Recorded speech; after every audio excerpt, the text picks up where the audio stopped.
Mopay nga kulop bumbubin sugad man ha mamarati ha bumburadyo mopay nga kulop haton nga tanan. Ayun. Ma'am, regarding hining nangawat in diesel, din hining area nga nadakpan ba nito suspect, ano dalagan ta istorya? Bali ano bumbubin sidahan March 23, Lunes nga adlaw. May da nahitabo nga pangawat hin diesel or siphoning hin fuel diesel ano didi ha barangay 37 ha may Rizal Avenue ini. Kundiin gimpang kawatan hin diesel ano sa nga service vehicle ano sa nga hardware establishment didi ha downtown.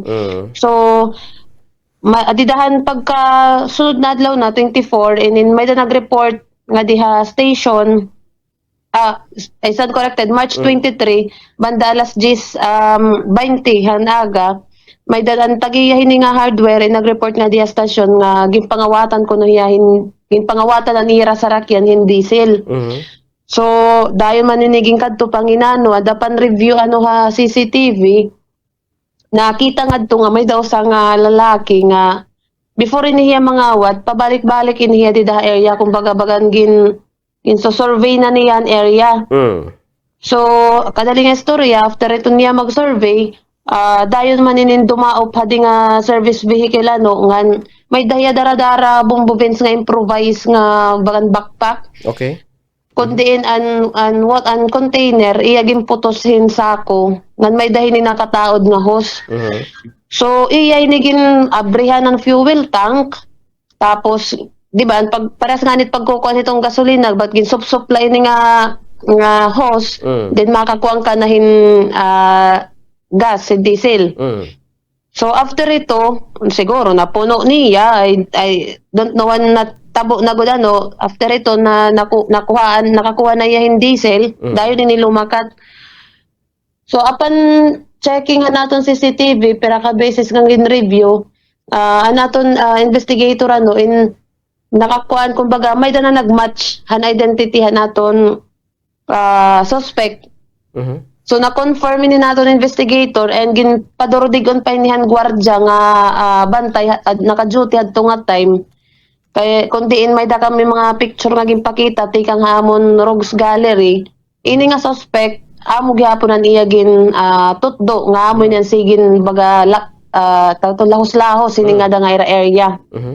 So ini nga suspect ingin kilala no na alias Ben taga didala gihapon ini barangay 37 wala hini trabaho.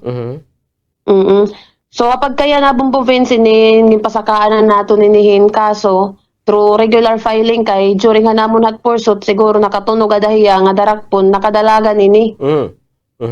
Okay. Bali na kantidad kasi ni por lo menos ada ha 70 ka litro ang nakuha ni nga diesel na nagkakantidad din in estimated nato na ada 8,050. Okay. So, well, inin suspect ma'am, noted ini may mga kaso previous pero di reload ka ng diesel ma'am ang kaso. Oo, bali ini nga suspect ano nga na-identify and kumbaga repeat offender na ini pero na ining kaso yung kawat niya diniha Tacloban. Pero sari pa man dire ka ng diesel. Iba-iba luwat na butangan pinangunguhay ni. Ayun. Okay. So, ini by the way, ini nga sarakyan maagahon tinira ma'am tama o? Opo, gintira ini didaan mga banda alas 3:47 ang kaagahon. Asya. Tapos pagka kinabuasan, malakat na driver, waray na diesel, sugad. Amon na hitabo bumbubin, so i-check na pagkaaga, i-check na han driver. Waray na pausan na laya, kay waray na mag-i-start. Sus, hinubsan na yan. Oo, nga, kundiin, sa nuig parada, nakapultang kuno ini nga iya sa rakyan. Asya.